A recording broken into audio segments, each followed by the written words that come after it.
सारे अनुमानों को धता बताए और क्या नायब सिंह सहनी शुरुआत से कह रहे थे हम हर प्लान के तहत तैयार हैं और हमारी ही सरकार बनेगी, ऐसा तो लग रहा है। तो ये इसको आंकड़ों के जरिए समझने की कोशिश करेंगे। हमारे साथ हमारे सहयोगी आरेंद्र प्रताप जुड़े हुए हैं, वो बताएंगे कि किस रीजन में कहां से कौन लीड कर रहा है, क्या कुछ आंकड़े हैं और क्या कुछ रुझान कह रहे हैं आरेंद्र के पास।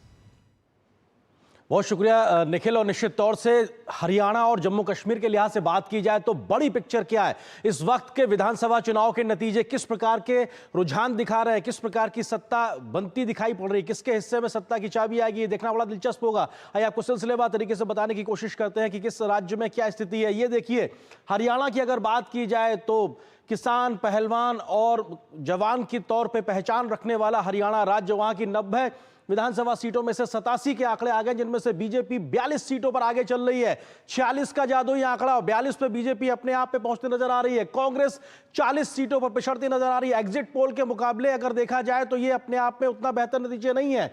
और आम आदमी पार्टी जो बड़ी ताकत दिखा रही थी वो शून्य पर इस वक्त नजर आ रही है। तो अपने आप में आम आदमी पार्टी के हिस्से कुछ आता नजर नहीं आ रहा। और इसके बाद अगर बात की जाए जेजेपी, जिसके पास में पिछली बार सत्ता की चाबी थी, उनका चुनाव चिन्ह चाबी है, 10 सीटें थी, उसके पास भी कुछ नहीं, शून्य स्थिति दिखाई पड़ रही है। हालांकि अगर अन्य के लिहाज से बात की जाए या उससे पहले आईएनएलडी, इंडियन नेशनल लोक दल की बात की जाए तो उनके हिस्से भी एक सीट जाती नजर आ रही है। अभी रुझान के लिहाज से कुल 90 में से 87 सीटों का जो आंकड़ा आप देख पा रहे हैं उसकी स्थिति कमोवेशी है, जबकि अदर्स के पास में 4 सीटें जा सकती हैं।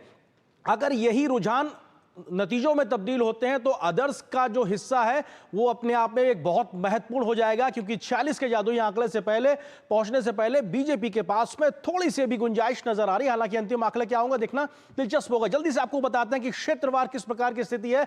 हरियाणा के अहिरवाल इलाके की अगर बात की जाए तो यहां की कुल 18 सीटें, उनमें से 17 सीटों के रुझान आ गए हैं।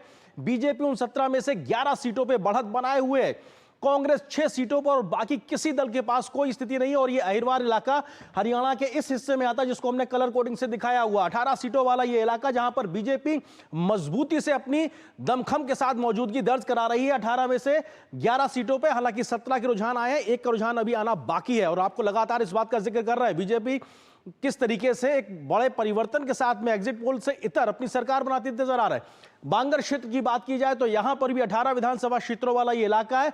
और आप कलर कोडिंग से देख सकते हैं कि जहां पर किस किस दल की मौजूदगी नजर आ रही है। बीजेपी यहां पर कांग्रेस से पीछे 6 सीट पर अभी आगे है। कांग्रेस यहां पर 10 सीट पे आगे, और इंडियन नेशनल लोक दल जो 1 सीट आ रही थी वो भी इस बांगर क्षेत्र से उसके खाते में जाती नजर आ रही है। और अन्य के खातों में जो 4 सीटें थी उनमें से 1 सीट इस बांगर क्षेत्र से जाती नजर आ रही है। तो कांग्रेस अपेक्षाकृत बांगर क्षेत्र में बीजेपी से बेहतर कर रही है इन 18 सीटों पे। अगर हम बात करें अगले क्षेत्र के लिहाज से तो जाटलैंड अपने आप में बेहद महत्वपूर्ण, और ये एक बड़ा एक क्षेत्र के तौर पे आप देख सकते हैं कलर कोडिंग के आधार पे। और यहां की 27 विधानसभा सीटें हैं जिनमें से 26 के रुझान आ गए हैं। इनमें से 15 सीटों पर बीजेपी आगे है। जाटलैंड या कहा जाए हरियाणा की राजनीति जाटों के इर्द गिर्द घूमती है, इस बात को लगातार कहा जाता है। बावजूद उसके अगर 15 सीटों पर बीजेपी अपनी मौजूदगी दर्ज करा रही है तो बदलती राजनीति के सियासी आंकड़ों की यह तस्वीर है। 9 सीटों पर कांग्रेस मौजूदगी दर्ज करा रही है, तो यह अपने आप में कांग्रेस पिछड़ रही है जाटलैंड में, जहां पे सबसे बड़े सर्वमान्य नेता के तौर पर भूपेंद्र हुड्डा की मौजूदगी को माना जाता है। कुरुक्षेत्र की अगर बात की जाए तो कुरुक्षेत्र की 27 में से 27 सीटों के रुझान इस वक्त आ गए हैं, जिनमें से 12 पर बीजेपी और 13 पर कांग्रेस मौजूदगी दर्ज करा रही है। 2 अन्य के खाते में जाती नजर आ रही। कुरुक्षेत्र हम जानते हैं कि एक बड़ी लड़ाई का गढ़ रहा है और ऐसे में सियासी लड़ाई में कांटे की टक्कर इस वक्त 12 और 13 सीटों पर बीजेपी कांग्रेस के बीच दिखाई पड़ रही है। शहरी और ग्रामीण इलाका दोनों इसमें समाहित है और कुरुक्षेत्र की 27 में से 27 सीटों के रुझान इस वक्त दिखाई पड़ रहे हैं। 12 पर बीजेपी और 13 पर कांग्रेस यहां पर अपनी मौजूदगी दर्ज करा रही है।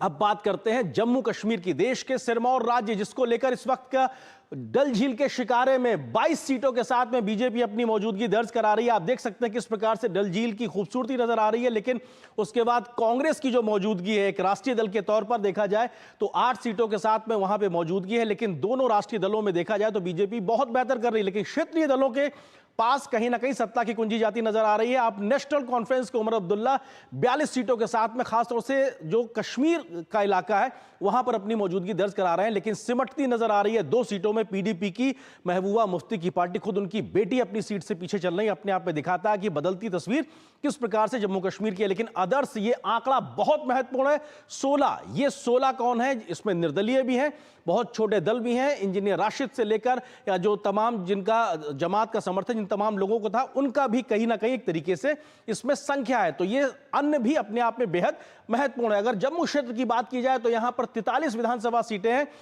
और सभी 43 विधानसभा सीटों के रुझान आ चुके हैं। इनमें से 22 पर कांग्रेस अपनी मौजूदगी दर्ज करा रही है, कांग्रेस महज 3 पर, जबकि नेशनल कॉन्फ्रेंस 9 सीटों पर और अन्य के खाते में 9 सीटें जा रही हैं। यहां पे जानना देखना दिलचस्प होगा ये 9 अन्य कौन से हैं, क्योंकि एनसी यहां पर 9 सीटों पर, कांग्रेस 3 पर और बीजेपी सबसे बड़ी पार्टी के तौर पर 22 सीटों पर अपनी मौजूदगी दर्ज करा रही है। हमने जम्मू संभाग के लिहाज से बात की है। अगर हम घाटी के लिहाज से बात करें या इस वक्त की एक बड़ी खबर यह है कि हरियाणा के रुझानों में बीजेपी को बहुमत मिल गया है और ये आंकड़ा 46 पहुंच गया है। ये 46 का आंकड़ा जो कि बहुमत का आंकड़ा है, 90 विधानसभा सीटों के लिहाज से 46 के आंकड़े पर बीजेपी पहुंच गई और ये दिखाता है कैसे अब सत्ता की चाबी बीजेपी के हाथ में आ रही हो। हैट्रिक होगी जैसा हमने केंद्र में देखा और लगातार प्रधानमंत्री मोदी कहते थे कि केंद्र के साथ या दिल्ली के साथ चले हरियाणा। अगर ये स्थिति है तो अपने आप फिर से हरियाणा में वही सरकार रिपीट होने जा रही जो कि दिल्ली में देखने को मिला है। दिल्ली में भी हमने देखा हैट्रिक लगाई है पीएम मोदी ने और अगर हरियाणा में बीजेपी आती है तो ये हैट्रिक होगी 2014 से लगातार 2024 तक। बीजेपी बढ़ रही है लगातार, 46 का जादुई आंकड़ा छू लिया। 46 का आंकड़ा हरियाणा के रुझानों में बीजेपी को बहुमत मिलता हुआ इस वक्त दिखाई दे रहा है। डीडी न्यूज पर सबसे सटीक नतीजे हम आपको दिखा रहे हैं और 46 सीटों पर बीजेपी को बढ़त। कांग्रेस की बात करें तो 38 सीटें इस वक्त कांग्रेस रुझानों के मुताबिक 38 सीटों पर आगे चल रही है। तो जीत की हैट्रिक की तरफ इस वक्त बीजेपी। सबसे बड़ी खबर